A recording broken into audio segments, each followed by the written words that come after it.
विभिन्न प्रतियोगी परीक्षाओं में पूछे गए महत्वपूर्ण 40 प्रश्नों का संग्रह है। तो आप जल्दी से कमेंट करके बताइएगा कि कितना क्वेश्चन 40 क्वेश्चन में सही रहा। पहला क्वेश्चन आपके सामने इस प्रकार है, ये सेट नंबर 3 है। सूर्य से चंद्रमा तक ऊष्मीय ऊर्जा पहुंचती है। तो यानी कि सूर्य से चंद्रमा तक ऊष्मीय ऊर्जा पहुंचती है तो वो विकिरण द्वारा, यानी कि option number A is correct. उसके बाद से नेक्स्ट दूसरा नंबर क्वेश्चन है आपके सामने कि रेफ्रिजरेटर का जो है फ्रीजर इसमें सबसे ऊपर लगाया जाता है। तो जो रेफ्रिजरेटर होता है उसके फ्रीजर में ऊपर क्या लगाया जाता है?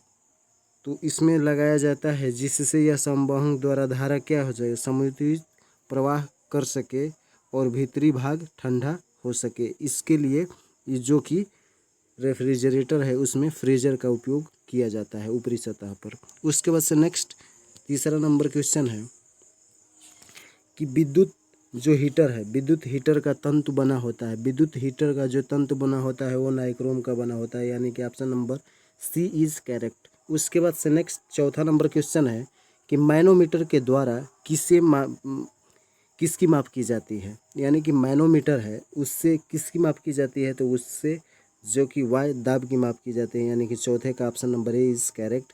उसके बाद से नेक्स्ट आपके सामने पाँचवा नंबर क्वेश्चन है और पाँचवा नंबर क्वेश्चन ये कह रहा है कि दूरबीन का आविष्कार किसने किया था। दूरबीन का आविष्कार किसने किया था? तो दूरबीन का आविष्कार गैलीलियो ने किए थे, यानी कि option number A is correct. उसके बाद से नेक्स्ट छठवां नंबर क्वेश्चन है कि पास्कल इकाई है, यानी कि पास्कल किसका मात्रक है ये पूछ रहा है। तो दाब का मात्रक पास्कल होता है, यानी कि option number B is correct छठवें का। उसके बाद से नेक्स्ट सातवें नंबर क्वेश्चन है कि निम्न में से कौन सा पदार्थ प्रतिचुंबकीय है। निम्न में से कौन सा पदार्थ है जो प्रतिचुंबकीय है?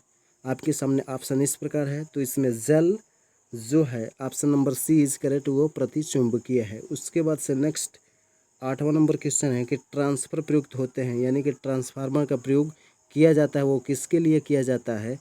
तो किया जाता है एसी वोल्टेज के अपचयन जो है अपचयन और उपाचयन क्रिया करने के लिए जो है ट्रांसफर का प्रयोग किया जाता है। आठवें का जो है डी नंबर क्वेश्चन सही है आंसर। उसके बाद से नेक्स्ट 9 नंबर क्वेश्चन है और 9 नंबर क्वेश्चन ये कह रहा है कि निम्नलिखित में से कौन से विद्युत धारा चुंबकीय प्रभाव पर आधारित नहीं है। तो निम्नलिखित में से कौन सी विद्युत धारा है जो चुंबकीय प्रभाव पर आधारित नहीं है? तो वो है विद्युत पंखा, यानी कि option number A is correct. उसके बाद से नेक्स्ट 10वां नंबर क्वेश्चन कह रहा है कि विद्युत बल्ब की वायु को पूर्णतः निकाल दिया जाता है, यानी कि उसको निर्वात में रखा जाए जिससे वह क्या हो। तो ये जिससे ये क्या हो, ये पूर्ण क्वेश्चन आपको दिखा दें और इसका आंसर भी ऑप्शन। तो विद्युत बल्ब की वायु को पूर्णतः निकाल दिया जाता है, तो ये यानी कि उसको निर्वात में रखा जाए तो क्या होगा कि वो टंगस्टन धातु का ऑक्सीकरण न हो पाएगा, ठीक ना, यानी कि option number A is correct. उसके बाद से नेक्स्ट 11 नंबर क्वेश्चन है आपके सामने और 11 नंबर क्वेश्चन ये कह रहा है कि विद्युत उपकरण में अर्थ का प्रयोग होता है। विद्युत उपकरण में अर्थ का प्रयोग होता है, यानी कि जो है विद्युत उपकरण में अर्थ का प्रयोग करते हैं, किसके लिए करते हैं? जो ज़मीन से लगा हुआ भाग होता है उसको ज़मीन में गाड़ दिया जाता है, वहीं अर्थिंग इसको बोला जाता है। तो इसके लिए जिसके सुरक्षा के लिए तो जो है ये क्या सुरक्षा के लिए अर्थ को लगाया जाता है। तो ये सुरक्षा के लिए अर्थ को नहीं लगाया जाता है, खर्च को जो है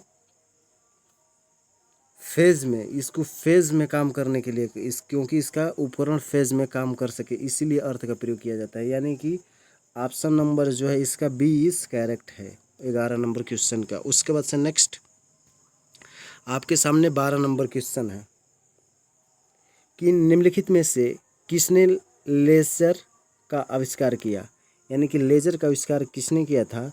तो वो किया था जो कि option number A is correct Theodore Memon, ठीक ना, मेमन, यानी कि Theodore Memon, option number A is correct. उसके बाद से 13 नंबर क्वेश्चन है कि कृष्ण छिद्र सिद्धांत को प्रतिपादित किया था। कृष्ण जो सिद्धांत है उसको प्रतिपादित किसने किया था, तो उसको प्रतिपादित किए थे जो कि S Chandrasekhar. Option number C is correct. उसके बाद से नेक्स्ट जो है 14 नंबर क्वेश्चन है आपके सामने इस प्रकार कि कोरोनालाइट किसका खनिज है, यानी कि कोरोनालाइट किसका अयस्क है, यह भी कर लीजिए। ये दोनों क्वेश्चन अयस्क और खनिज से रिलेटेड ऐसे ही करके पूछे जाते हैं।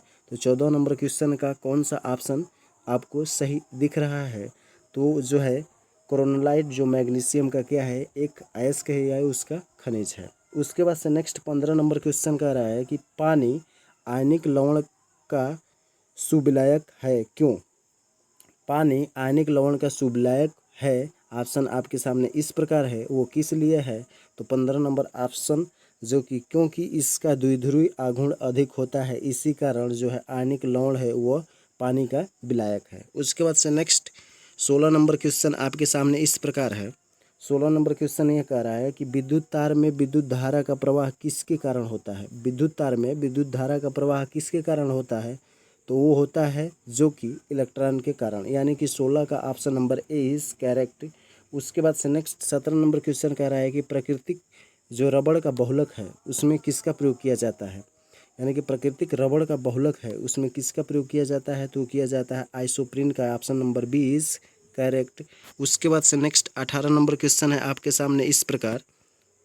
तो 18 नंबर क्वेश्चन कह रहा है कि निम्नलिखित में से वह धातु कौन सी है जिसका प्रयोग लोहे पर कलाई चढ़ाने के लिए प्रयोग किया जाता है। तो लोहे पर कलाई चढ़ाने के लिए प्रयोग किया जाने वाला धातु है जस्ता, यानी कि option number C is correct. उसके बाद से नेक्स्ट 19 नंबर क्वेश्चन है कि मिल्क ऑफ मैग्नीशियम क्या होता है। मिल्क ऑफ मैग्नीशियम क्या होता है, तो मिल्क ऑफ मैग्नीशियम जो कि मैग्नीशियम जो हाइड्रो ऑक्साइड होता है, option number D is correct 19 का। उसके बाद से 20 नंबर क्वेश्चन आपके सामने इस प्रकार है, और 20 नंबर क्वेश्चन ये कह रहा है कि जो पोर्टलैंड सीमेंट का आविष्कार किसने किया था। तो पोर्टलैंड सीमेंट का आविष्कार करने वाले वैज्ञानिक जो थे जोयस जो है अस्पडीन थे, यानी कि option number C is correct 20 का। उसके बाद से 21 नंबर क्वेश्चन कह रहा है कि यदि किसी कमरे में के कोने में सेंट की खुली शीशी रख दी देने पर उससे खुशबू कमरे में सभी भागों में फैल जाती है, इसका क्या कारण हो सकता है। तो यदि यह सेंट की शीशी किसी कमरे में रख दे खुली करके तो वो चारों ओर फैल जाती है, तो इसका क्या कारण हो सकता है। तो ऑप्शन आपके सामने इस प्रकार है। तो ये बता दें हम आपको कि इसका ऑप्शन जो है 21 नंबर क्वेश्चन का, तो ये किसके कारण होता है, तो ऑप्शन आप सिर्फ ध्यान रखिएगा कि ये इसका कारण है विसरण, यानी कि वो फैल जाती है, यानी कि विसरण यानी कि चारों तरफ फैलना, इसका अर्थ होता है विसरण कर जाती है। Option number C is correct है। उसके बाद से नेक्स्ट आपके सामने जो कि 22 नंबर क्वेश्चन है, और 22 नंबर क्वेश्चन कह रहा है ये कि एक द्रवित पेट्रोलियम गैस है, द्रवित पेट्रोलियम गैस है। 22 नंबर क्वेश्चन का कौन सा ऑप्शन आपको सही दिख रहा है, तो जो है द्रवित पेट्रोलियम का जो गैस है वो प्रोपेन होती है, option number B is correct. उसके बाद से 23 नंबर क्वेश्चन कह रहा है कि प्रोटॉन की वेधन क्षमता होती है, प्रोटॉन की वेधन जो क्षमता होती है वो होती है इनमें से कोई नहीं, प्रोटॉन की कोई वेधन क्षमता इनमें से कोई नहीं होती है। उसके बाद से 24 नंबर क्वेश्चन कह रहा है कि इलेक्ट्रॉन की तरंग प्रवृत्ति सर्वप्रथम दिया था, तो इलेक्ट्रॉन तरंग की प्रवृत्ति सबसे पहले दिया था वो देवरागली साहब ने दिया था, यानी कि option number A is correct. उसके बाद से नेक्स्ट 25 नंबर क्वेश्चन आपके सामने इस प्रकार है, और 25 नंबर क्वेश्चन ये कह रहा है कि चमकीले विद्युत विज्ञापनों में से गैस का प्रयोग होता है, तो चमकीले विद्युत विज्ञापनों में किसका गैस का उपयोग किया जाता है, तो वो किया जाता है नियान गैस का, यानी कि option number A is correct. उसके बाद से जो है नेक्स्ट 26 नंबर क्वेश्चन है, कोयले का शुद्धतम रूप निम्न में से क्या है। कोयले का जो शुद्धतम रूप है वो निम्न में से क्या है, तो वो है charcoal, option number A is correct. उसके बाद से 27 नंबर क्वेश्चन कह रहा है कि जो है IAEA का अग्रदूत कौन होता है, IAEA का अग्रदूत कौन होता है, तो IAEA का अग्रदूत होता है, option number B is correct, tryptophan amino अम्ल। IAEA का फुल फॉर्म होता है कि टेट्रोफोन, ए से अमीनो, ए से अम्ल एसिड, ठीक ना। उसके बाद से नेक्स्ट आपके सामने 28 नंबर क्वेश्चन है। 28 नंबर क्वेश्चन ये कह रहा है कि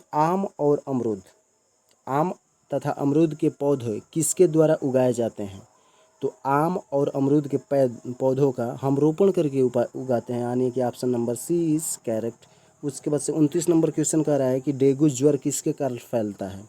तो डेंगू जो ज्वर होता है वो किसके कारण फैलता है। तो डेंगू ज्वर जो है एडिस मच्छर जो होते हैं वही काट देते हैं, जिसके कारण ये फैलता है। उसके बाद से नेक्स्ट 30 नंबर क्वेश्चन आपके सामने इस प्रकार है। और 30 नंबर क्वेश्चन ये है कि ऑक्टोपस, स्क्विड तथा कटल बकछली किससे संबंधित है।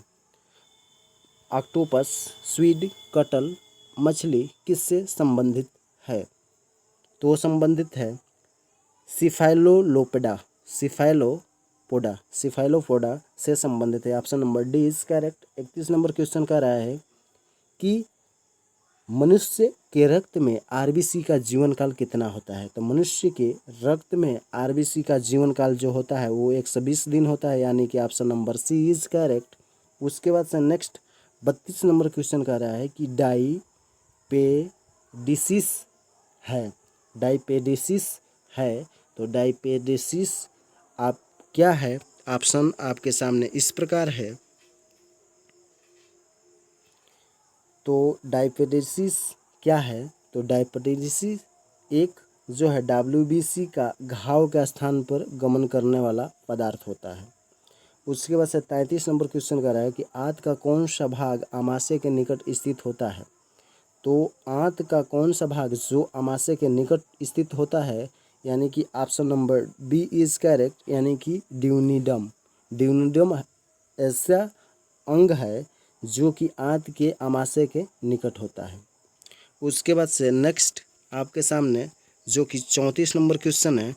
34 नंबर क्वेश्चन ये कह रहा है कि सर्वग्राही रक्त समूह कौन सा है। सर्वग्राही यानी कि सभी को ग्रहण कर दे, तो सर्वग्राही यानी कि option number A is correct. AB जो वर्ग है वो सर्वग्राही है और O सर्वदाता है।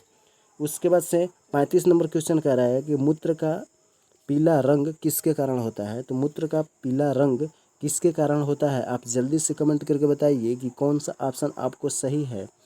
तो ये यूक्रियम जो है यूरोक्रोम होता है, यूरोक्रोम, जिसके कारण मूत्र का पीला रंग होता है। उसके बाद से 36 नंबर क्वेश्चन कह रहा है कि मनुष्य में अस्थियों की कुल संख्या। तो मनुष्य में अस्थियों की कुल संख्या जो होती है वो होती है 206। Option number B is correct.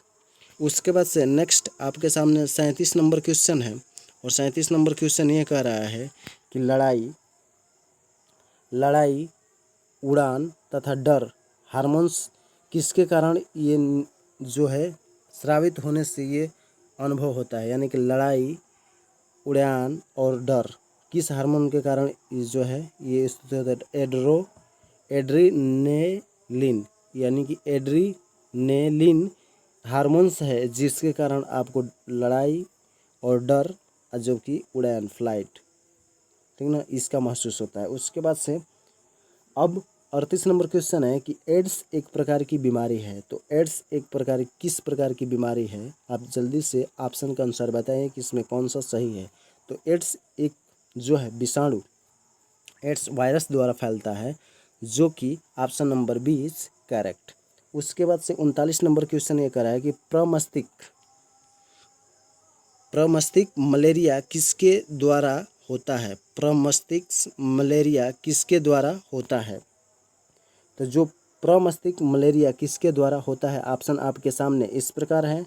तो जो प्रमस्तिष्क मलेरिया होता है वो प्लाज्मोडियम फैल्सीपैरम, यानी कि plasmodium falciparum, option number A is correct. इसी के कारण जो प्रमस्तिष्क की मलेरिया होता है वो होता है। उसके बाद से नेक्स्ट आपके सामने जो है अंतिम क्वेश्चन रहने वाला है वो 40 नंबर अंतिम क्वेश्चन है कि निम्नलिखित में से सिंड्रोम में मैनोसोमी जो पाई जाती है, यानी कि निम्न में से किस सिंड्रोम में मैनोसोमी पाई जाती है।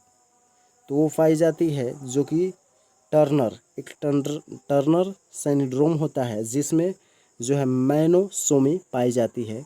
तो आप कमेंट करके बताइएगा कि 40 क्वेश्चन में आपके कितने क्वेश्चन सही रहे, क्योंकि ये विगत वर्षों में पूछे गए सभी एग्ज़ाम से रिलेटेड क्वेश्चन हैं। और इस वीडियो यदि आपको अच्छी लगी तो आप अत्यधिक इसको शेयर कीजिएगा ताकि एक दूसरे की हेल्प हो सके। थैंक यू, मिलते हैं नेक्स्ट वीडियो।